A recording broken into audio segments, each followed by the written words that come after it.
Good. So anyway, I kind of feel like it's my duty to do a little bit of history at some point in the academic year with Colloquium, and I couldn't get a suitable volunteer. So here's your history talk for for the year, and it's about the astronomical unit. And a couple of reminders first about orbits. So orbits are elliptical for planets and solar system bodies.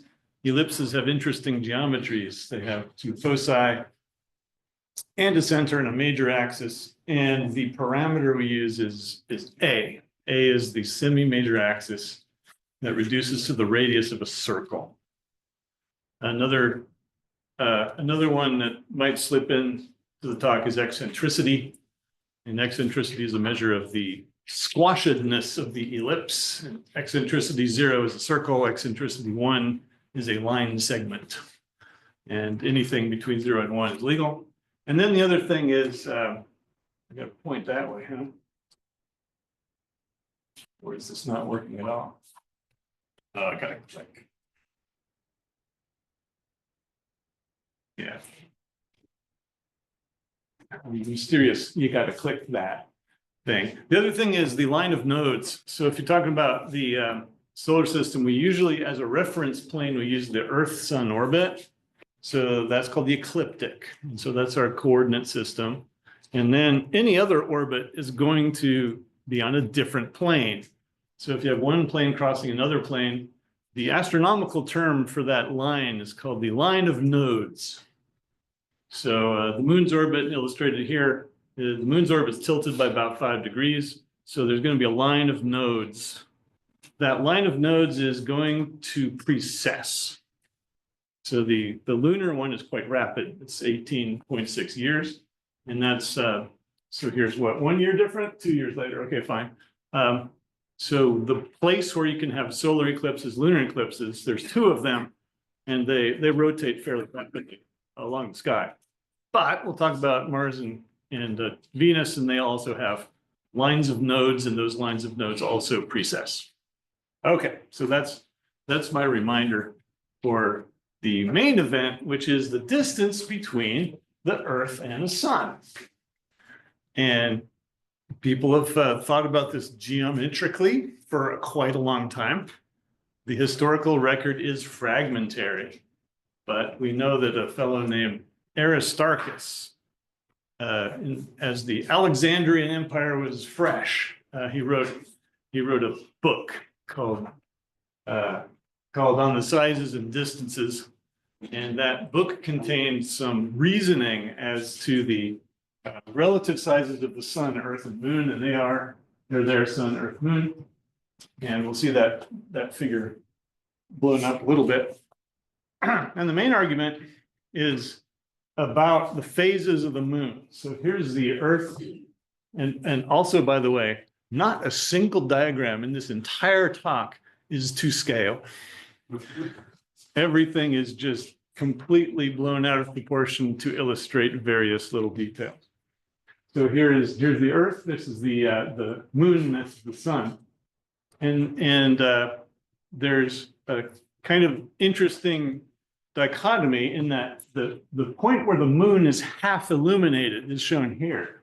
And that's where you got sun, moon, Earth. That's a 90-degree angle. And so the sunlight will illuminate exactly half of the disk that you see. That's different than a first quarter moon as defined by the clock, like by timing. In that case, it's the sun, Earth, moon angle, which will be 90. And so Aristarchus exploited this little fact that it might be a little different, and came up with a rather wild answer for that angle, but he thought it was about 3 degrees different than 90, that angle in there. So the difference between first quarter moon and as you see it and as you judge it by clocks is 3 degrees. Work in easy geometry, S over L is about 19. So the sun and the moon happen to be the same angular size on the sky. So that means the sun is 19 times farther away and also 19 times bigger in size. Remember S over L. for a couple of slides. But first, tell me, oh judges, which one's the first quarter moon? And by the way, this is better than this view is better than Aristarchus, even with the squish from the screen. Is better than Aristarchus could have done. Aristarchus had his eye only, his eye with the real moon, which is about half a degree across. So we're getting a better view here. Any guesses which one is which one is the terminator straight? One. One is closest. Yeah. One is about 15 minutes off of first quarter. Two is about 45 minutes off. Three is 6 hours off. Hopefully you can see that's really not quite straight. For some reason, and I don't know why, Aristarchus picked this one.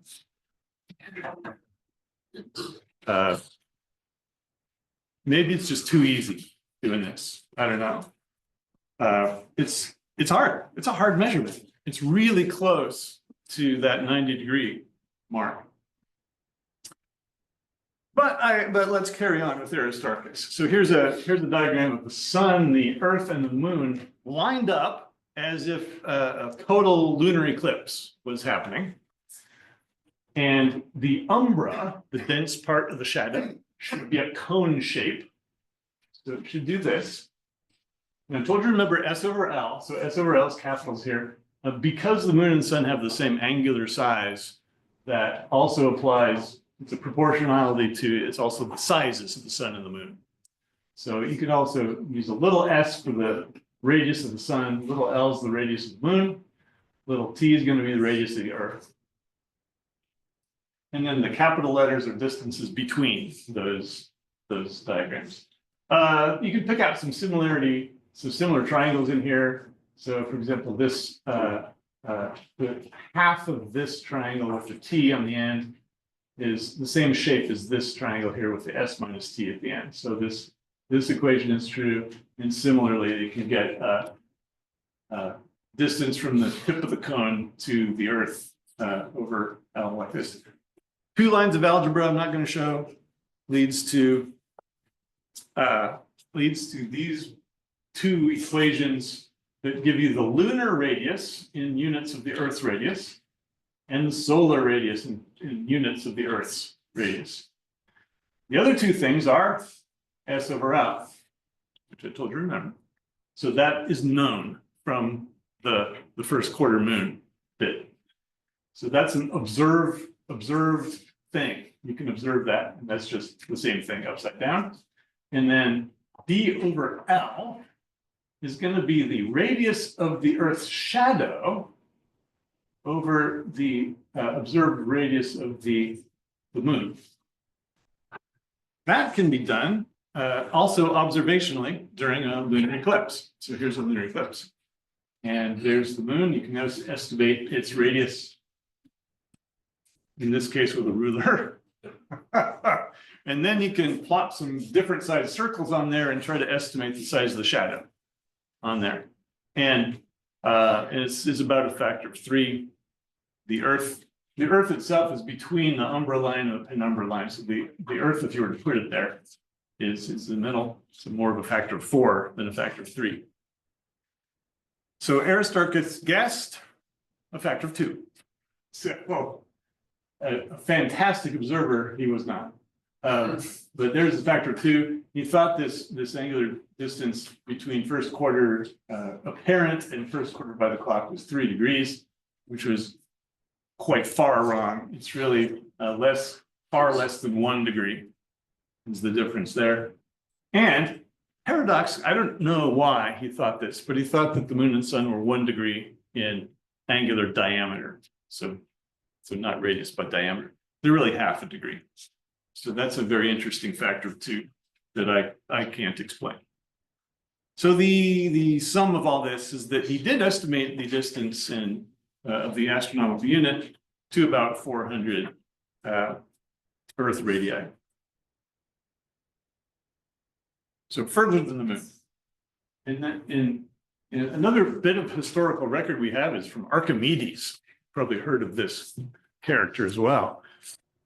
Archimedes wrote a book in which he estimated how many grains of sand it would take to fill the universe. And that book is called The Sand Reckoner.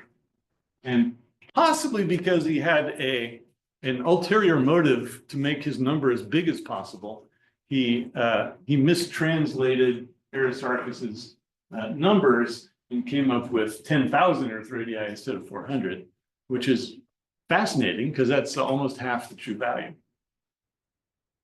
Historically, no one paid any attention to this, but it did happen. The great Greek observer is named Hipparchus, and he tweaked it just a little bit, thought it was a little farther than Aristarchus had approved. And then now we're leaping from 300 BC to about 200 AD. And there was the great compiler, Ptolemy. Ptolemy wrote this 7-volume Almagest. And in those volumes uses about 1,200 Earth radii. So another factor of 3 bigger, just revisiting the same problem mostly. We're still a factor, more than a factor of 10 from the true value. Anyway, that's just deep history of this astronomical unit. That Almagest, the original was at the Library of Alexandria, and that, of course, didn't last, but the Arabs translated it into Arabic, so we have Islamic astronomers that translated that whole thing. They tended to retain that value for the astronomical unit, and there it stayed until the mid-1400s, when the Renaissance was heating up in Europe.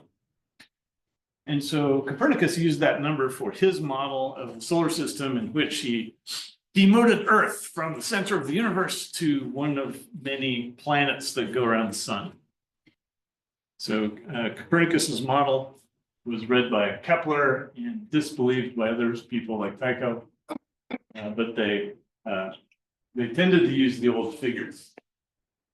But Kepler came up with ellipses for the shapes of the orbit, threw away perfect circles and uniform circular motion, and came up with his new model for the solar system.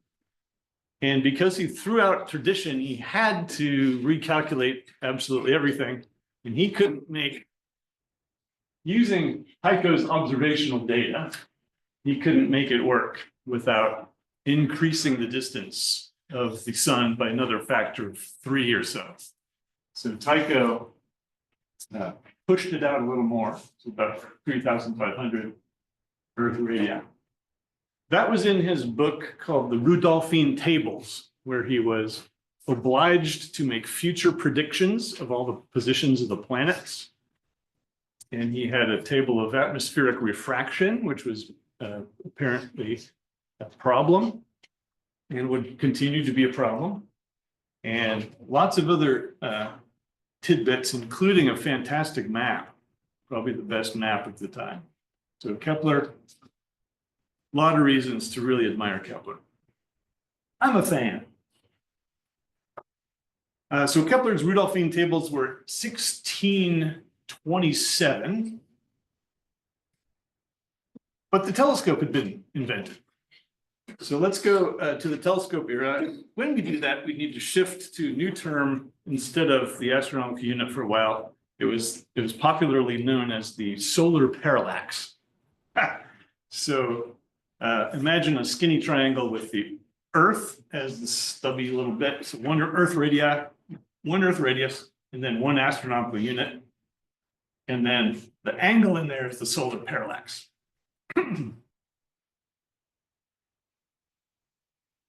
The solar parallax is 8.79 arc seconds. If you recall, there are 360 degrees in a circle, 60 arc minutes in a degree, 60 arc seconds in an arc minute. So it's a small angle. And the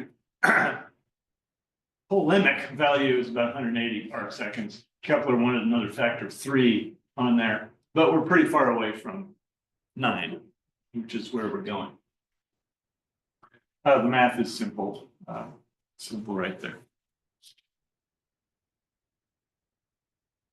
Telescopes were invented, but that was not panacea, because they magnified, sure, but so they magnified, and Galileo, for example, was famous for using telescopes. He achieved magnifications of 20 or 30. His design was a convex lens followed by a concave lens. That has an advantage of having an upright image at the end. But then Kepler's design started taking off around 1630 or so as being more popular. It inverted the image, but it was a real image. So you could, for example, you could point Kepler's telescope at the sun and then put a screen behind it, and you get an actual image of the sun. So you could count the sunspots safely. You could look for things that way. The trouble is to measure the angular size of something. Astronomers would basically just guess according to what they thought the field of view was, and then they'd guess how much of a fraction that filled up in their scope. And the idea of trying to put crosshairs on there or micrometer markings probably existed, but no one could figure out how to do it until around 1640. And then they were kind of lousy at it for a couple decades. So angular measurements were quite difficult at first. Oh yeah, this bit. Also, if you're reading the literature of the time, the word telescope had not been invented. So these are the various synonyms that they were often using. Glass, instrument, trunk, and I think that's an analogy to the trunk of an elephant because they were long and cylindrical. The perspective cylinder, I like that. The organum, I can't even pronounce that, the perspicillum, and the Galileo's favorite was occhiale. Where's Nico? You could pronounce that correctly. Oh, okay. So with one telescope of a given magnification, the relative angular sizes of the planets are up here. Some of them vary a lot, like Mars and Venus, because sometimes we're quite close to those planets, and other times we're far away. Other planets are more similar in their angular size. So we knew from Kepler's arrangement the relative distances of planets, and we knew the angular sizes sort of mostly. So so what we can immediately do from that is make the bottom picture, which is a relative ranking of the planets in physical size. So this was actually known pretty early. So mid-1600s, this was known. So Mercury, Venus, I erased the Earth because you don't know Earth. So that's the one that's missing. And then Mars is quite small, and then Jupiter and Saturn. So that was actually known. And so there are lots of estimates of the astronomical units based on intuition or poetry or something like that. So we can measure the angular diameters, and then we can convert that to relative physical sizes. And then you also need to know the physical size of the Earth, which by then was okay, 10%, something like that, but not perfect. And then you intuit how Earth should rank among all those other dots. Once you do that, then you can measure, intuit the astronomical unit. And the reasoning are kind of like these couple of things. So Halley says, it seems hardly consistent that Venus, an inferior planet and without any satellite, should be larger than our Earth, a superior planet. He was English. Another Englishman, Horrocks, had had viewed he was the first person to view a Venus transit. And he sketched it in 1639. He was near Preston, England. By some miracle, the clouds cleared for about 15 minutes. And he caught a view of it. And no one knew it because it didn't come to light until 1661. But anyway, he thought from his angular size of Venus, from his sketch, that it was near that of Mercury as seen from the sun. And so then he got out his equivalent of his calculator and figured out that Jupiter and Saturn, if you included the rings, also were about the same angular size as seen from the sun, the only exception being Mars. So he couldn't explain Mars, but he thought, well, maybe Earth is also 28 arc seconds across as seen from the sun. And it's eerie how close he got with that. And so a common opinion of the time was that the solar parallax was around 15 arc seconds. So we're within a factor of 2 from intuition. Very nice. And Halley continues, it is not at all surprising that the exceeding minuteness of such angles has hitherto baffled the many ingenious attempts of artists. I'm sure he didn't talk anything like that. And so it was that circa 1660, this pursuit of trying to find the astronomical unit was probably the most important question in astronomy. It's kind of like cosmology today. We just need that one number, then everything will make sense. And you can do it with parallax, which is very well understood. You know, trigonometric parallax, we know how to triangulate. You could try the sun. There's some problems with that. First, there are no reference objects. So you can't, when the sun's out, you can't see the stars. So you can't measure it relative to the stars. That would have been handy, but no such luck. So you have to trust your machines, and they have to be good to better than what we now know is the accuracy they need to be, around 9 arc seconds. And it turns out atmospheric refraction is a lot bigger than 9 arc seconds. So you have to account for that as well. This was tried and with some success, but it is quite difficult. Or you could note that other things like Mars and Venus in particular get closer to us than the sun. So therefore their parallax measurement is going to be easier. And both of them get like 0.3 astronomical units away. So it's like a factor of 3 easier. So that seems like an opportunity, and it's equivalent because once you know the distance between any two solar system members, then the rest of the solar system is solved because we do know the distances, relatively speaking.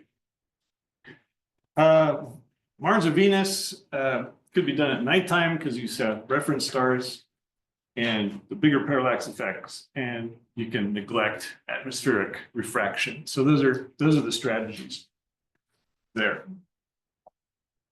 I'll step aside for a little bit.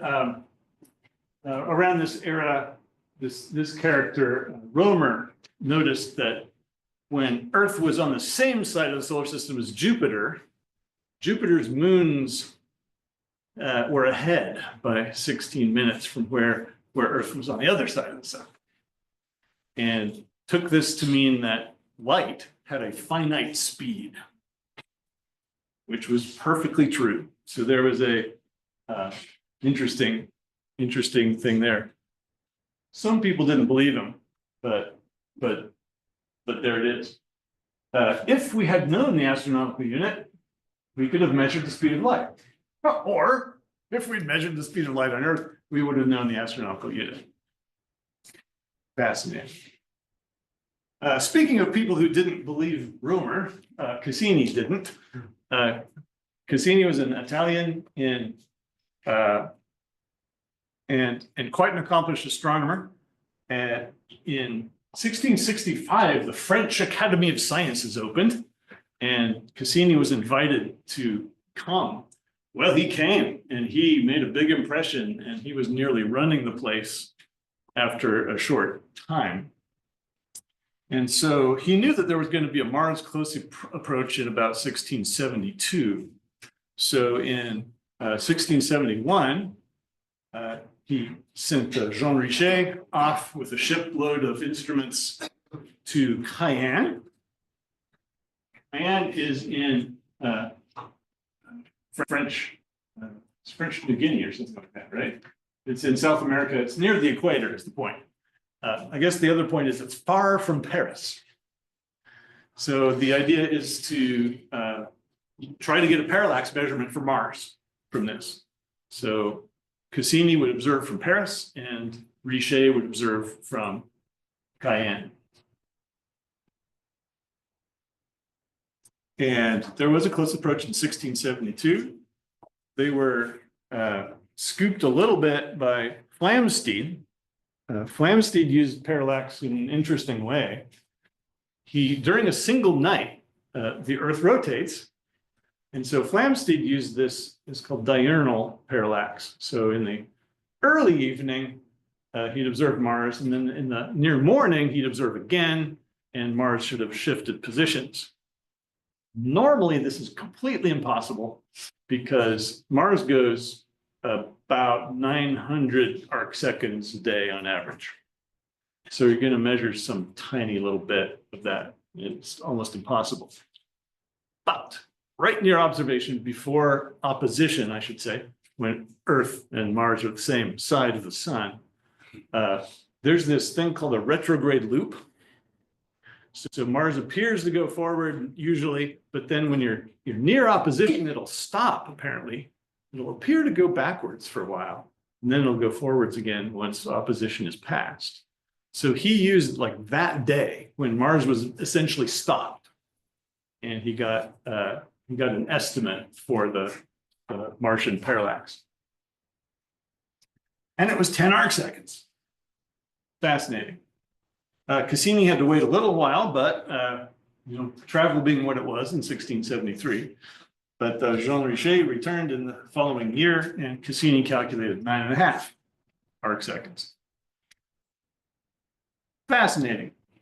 Along the way, they also tried to get solar parallax directly. They couldn't really, they just knew it had to be less than some pretty small value. But they also noticed something that rocked the physics world, which was that the swing of the pendulum was a different length when it was in Cayenne. And the lessening of gravity from centripetal force could only explain a fraction of it. And so that caused much consternation for a while and eventually led to the realization that the Earth was also oblate. It was actually bigger at the equator. Didn't know that. In fact, the French, well, for a long time thought that the Earth was bigger in the polar direction than in the equatorial direction. Those French. All right, 1663 was proposed that you could also do this with Venus if Venus were to cross the face of the sun. Again, this figure very much not to scale. The idea is Earth, Venus, Sun, and Venus would cross the Earth. So a northern observer and a southern observer could see separation of the planet across the face of the sun. And the interesting thing is this figure here. If they're across at different latitudes according to the different observers, and all you had to do is time it. You just timed the ingress moment and the outgress moment. And these chords are of different lengths, so they would take different time. And so you only had to have clocks that would last for a few minutes and be accurate. And other than that, you just had to, click your stopwatch with the equivalent of a stopwatch.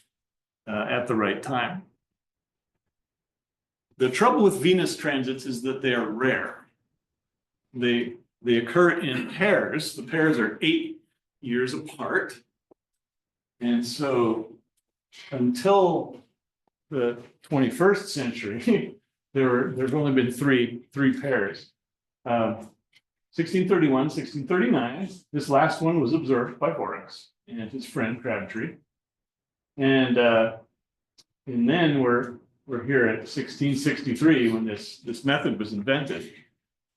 And then later, Sir Edmund Halley of Halley's Comet, also the one that picked Newton hard enough to get him to publish, he popularized this method.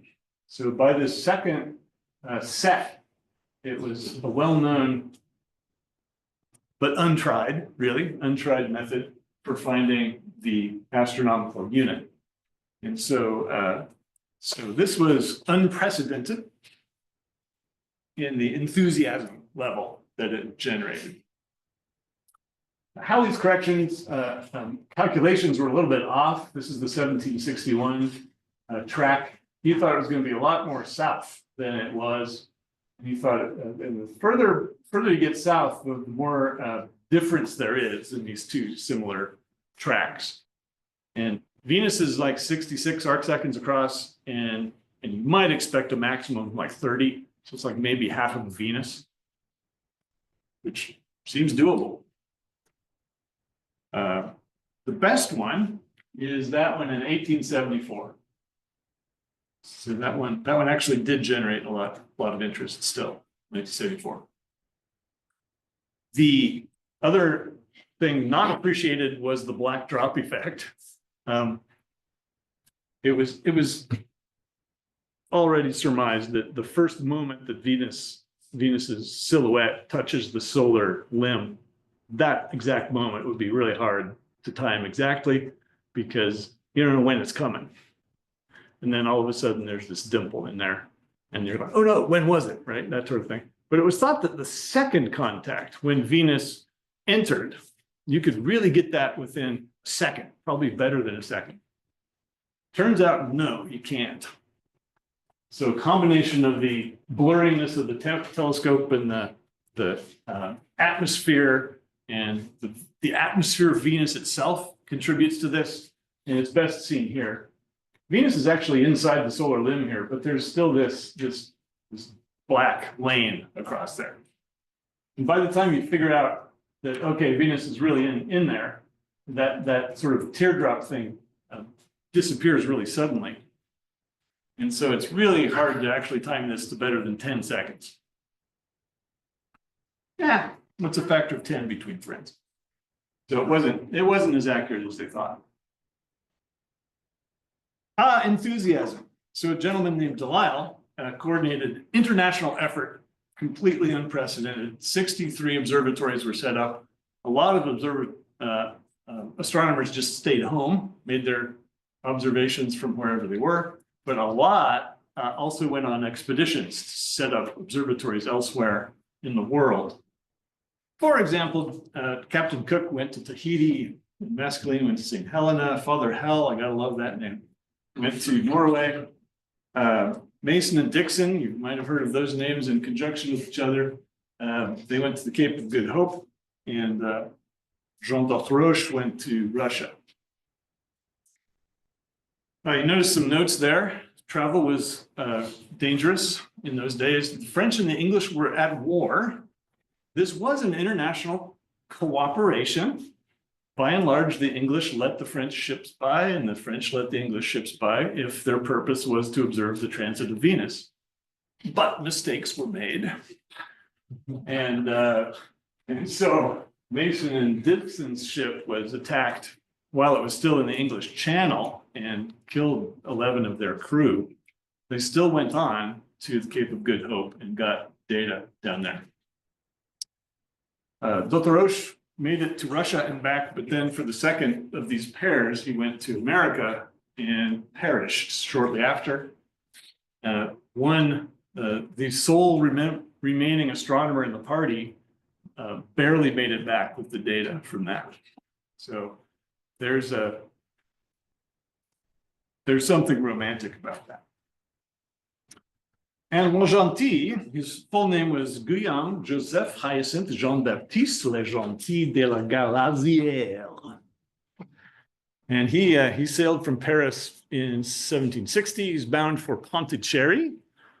If you look on a map today, it says Puducherry. It's in the south of India on the east coast. And it was, when he sailed, it was a French colony. By the time he got there, it was an English colony. And they stopped off at the Ile-de-France as a kind of it's in the middle of the Indian Ocean, and they got news of this there, and so they set off for it, but then the captain chickened out and just turned the ship around and went back. The L'Argentie, his name usually called L'Argentie, argued to go to a different island so he could set up. The captain wouldn't do it, so he had to observe the transit from the deck of a moving ship. As you can imagine, his clocks didn't work. He could barely look at the sun with his telescope, and it was a failure. He was too embarrassed to return to France, so he stayed. He did some surveying, just waited for the 8 years it was going to take for the next one. And he mapped the eastern coast of Madagascar, for example. And he decided to change locations from Pondicherry to Manila in the Philippines. But when trying to set up there, the Spanish authorities grew hostile toward him for some reason.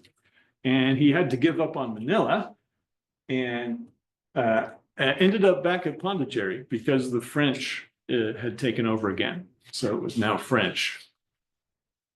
He arrived in 1768, and he was a year ahead. He built an observatory, getting ready. The weather was fantastic. It never was cloudy there, except for the 15 minutes he needed. So right when the transit started, here comes a cloud, and then right when the transit was over, that way it went. It was never cloudy before or after. He says it drove him to the brink of insanity. But at last he recovered enough to attempt to return to France. That didn't go so well. There was disease, dysentery. His ship was caught in a storm on the way back, and they dropped him off at something called Ile Bourbon, also known as Reunion Island. This is a lonely spot. He stayed there a long time. He finally got passage on a Spanish ship, and that went okay, except for the pirate attack, and ended up landing. They wouldn't go to France, though. They dropped him off in Spain. So he ended up with basically just a shirt on his back, walking across Spain to France to find out that he had been declared dead. He'd lost his seat on the academy. His relatives had plundered his estate. His wife had remarried, and no one would believe it that it was him. And so maybe if you're ever having career troubles, tip a hat to L'Argentie. With the help of the actual king of France, he was able to restore most of his things. Not his wife. He had to get remarried to someone else. All right. He got no data, but he did manage to live long enough to publish a book, so we know all of these things. All right. The answer from Venus transits was 8.6 arc seconds. Now we're a tiny bit under. Our target is 8.79. Sorry, our target. But we're under 10% now. Just a quick word. So we need to carry on, but the chromatic aberration looks like this. It's got a kind of a yellow core, and then it's got a blue halo around it. This is inevitable when working with glass lenses. If you just got one lens. So chromatic aberration was a problem because you couldn't, that's another reason you can't get a good angular diameter, because you've got several diameters going on from out of focus starlight or planet light. Reflecting telescopes don't do that, but reflecting telescopes of the time were usually a Gregorian design, and they didn't. They weren't good for astronomy, basically. Good for pleasure. Newton thought that chromatic aberration was inevitable. He thought it was just proportional to the index of refraction, and you couldn't ever fix it. And you can't, but I think people believe Newton because I would. And so there was a delay in that. Also, kind of a side note, James Bradley, an English astronomer, very much into precise observations, wanted to measure the parallax of a star. So this one is where you've got the Earth, over a course of 6 months. Actually, do I have that next slide? Just gonna check. Yeah, let me just flip forward. So you get the Earth and the sun. The Earth goes around. 6 months of time lets you get two observing positions on a relatively, this is way too close for an actual star. So the foreground stars should shift back and forth relative to distant stars. So that's what Bradley was looking for. He failed to find it. But making repeated observations of a particular star that was particularly easy to measure, Gamma Draconis, he was able to discover the aberration of starlight and also nutation. And the instrument looked kind of like this. It was a telescope on a wheel, and that wheel had to go in the plane of the meridian, so it was fixed. So the meridian plane contains north, zenith, south, and nadir. And to get the declination, you would have a great big circle inscribed with, machined with little marks. Typically, they were 2 arc-minute spacings you could get on that. And then you'd have a microscope, usually 4 microscopes, and then you take the average with little additional grading scales inside the microscope, which were good to, at least at the end of the 1800s, good to about 1/10 of an arcsecond. So between the, so basically you got a star, you watch it come in, and then when it crossed the middle, you'd go, okay, bing, that's what time it is, that's the right ascension. And then wherever your microscope's read, that the average of that is the declination of the star. So it's very good. He discovered the aberration of starlight and also nutation. Nutation is precession of the Earth caused by the moon, but the moon is always, it's got its line of nodes always twisting at 18.6. So it's an 18.6 year period that is a wobble on top of the precession wobble. So that's what nutation is. Aberration of starlight, I think I have got these a little bit out of order. Aberration of starlight is the raindrop effect. So if you're in a rainstorm, raindrops are coming straight down. But if you're moving, right, the raindrops look like they're coming from a point ahead of you. This happens with light as well. It's called the aberration of starlight. And he measured it to be about 20.496 arcseconds. About. This was actually his number. He got that. And that gives you, it's basically equal to V over C, where that's the velocity of the Earth, which is the same as the circumference of the Earth divided by a year, divided by the speed of light. So if you knew the speed of light, you could actually measure the astronomical unit that way. Turns out he was buddies with a guy named Michelson. And so with the improved speed of light from Michelson's interferometer, he was able to measure the astronomical unit using stellar aberration. It turned out to be the same number. And so he published 8.80, about 0.01 off the true value.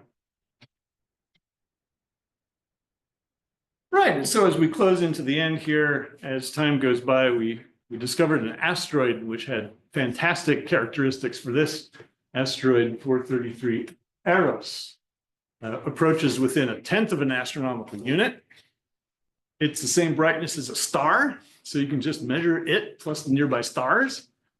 And its orbit was easy to calculate, and its parallax was easy to calculate. So that was studied photographically because it was 1900 by then, and we had photographic material.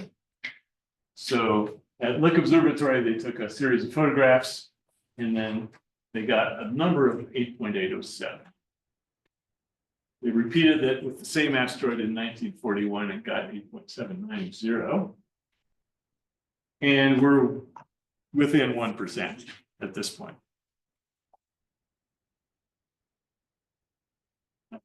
As the Apollo program was being invented, we thought we needed satellites, and then we needed a deep tracking, what is it called? The deep sky network. That's what it's called.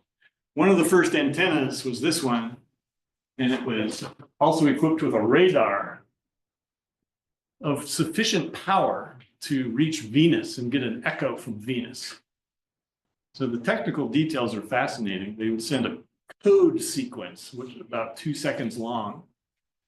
And that code sequence would go to Venus, and then they'd get it back, they'd receive it, and then they'd compare it with the original. And once the phases of the individual pulses within the code sequence lined up to within a suitable fraction of a phase angle, then they could get distances which in principle could get you about 600 meters accuracy. Because Venus has relief much greater than 600 meters, that was too much accuracy. But they did range it within 250 kilometers. That's kilometers, yeah. So cute. Now we enter a disagreeable phase, in my opinion. So in 1976, the International Astronomical Unit defined the astronomical unit by defining GM. So G is the gravitational constant, M is the mass of the sun. We know that pretty well because of the period of the orbit of Earth. We don't know G very well, we don't know the mass of the sun very well, but we know the product to many significant figures. This particular one has 10 significant figures. So this is the way that we defined an astronomical unit in 1976.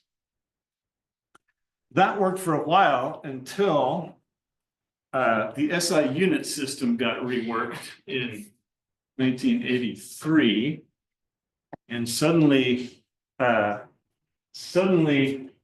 the meter is now defined by the speed of light. So it's a distance traveled by light in this many seconds. And if you use that, eventually, after lots of committees, you get an estimate for the astronomical unit of this. So 149, so we added these three things and called it meters now. So this is a pretty nice plus or minus. But there's a lot of digits in there. 1, 2, 3, 4, 5, 6, 7, 8, 9, 10, 11, 12. 12. Okay, that's a lot of precision. And that didn't last long either.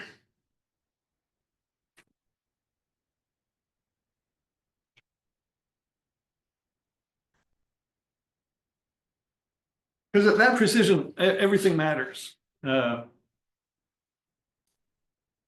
example, Earth's velocity, just compute gamma for that. It changes it by about 1 part in 10 to the minus 10 to the 8. So you have to account for special relativity. And for a while, they've been specifying that, okay, that's for a stationary Earth. Let's just pretend Earth is stationary. And then after a while, they could, and also zero mass. Okay, yeah, Earth doesn't weigh anything. But yeah, at 10 to the minus 12 precision, Earth's gravity field matters, the sun's gravity field matters, the Milky Way's gravity field matters. Everything matters.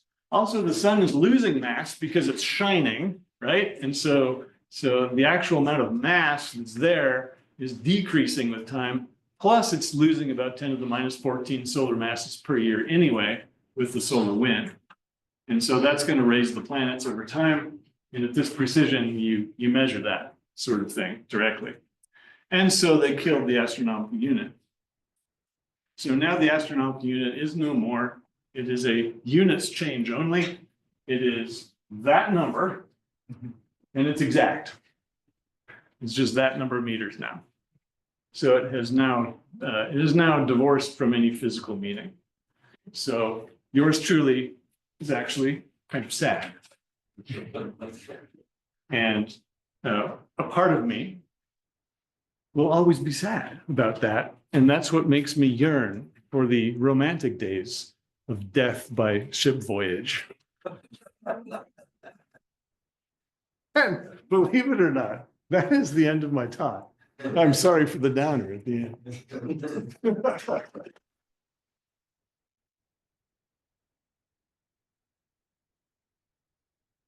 Yes.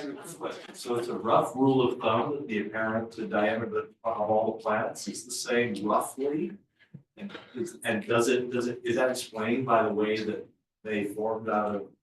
Well, you have to ignore Mars, and then later you have to ignore Uranus, Neptune, and So it's not, it's just chance. it's pretty much chance. And it's not very good. Also, you had to assume that it was the edge of Saturn's rings, not Saturn.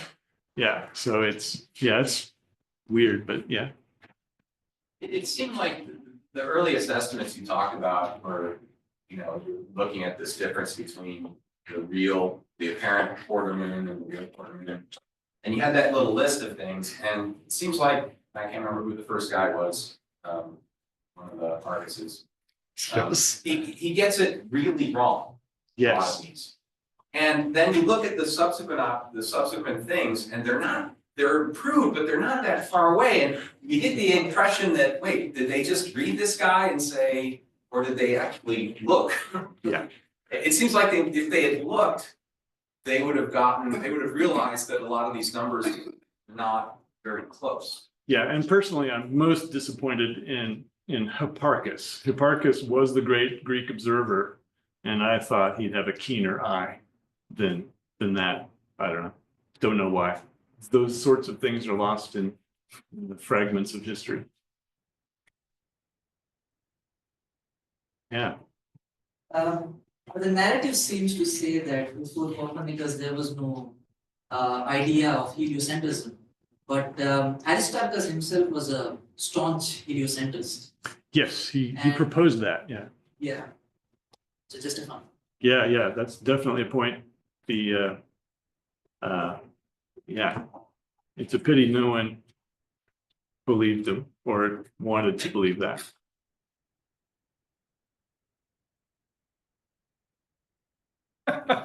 Very good.